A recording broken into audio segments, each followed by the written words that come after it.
ओम शांति। इस अव्यक्ति मास में बंधन मुक्त रह जीवन मुक्त स्थिति का अनुभव करो। இந்த அவ்யக்த மாதத்தில் பந்தனங்களிலிருந்து விடுபட்டு ஜீவன் முக்தி நிலையை அனுபவம் செய்யுங்கள்। जब सेवा में वा अपने पुराने संस्कारों को परिवर्तन करने में सफलता नहीं मिलती है तो कोई ना कोई विघन के वश हो जाते हो।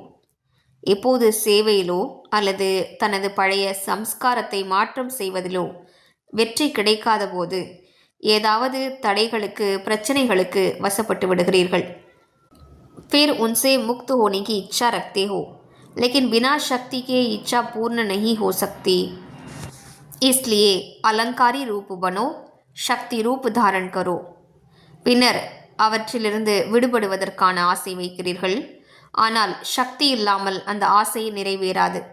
எனவே அலங்கார ஸ்வரூபமாக ஆகுங்கள், சக்தி ரூபத்தை தாரணை செய்யுங்கள்। ஓம் சாந்தி।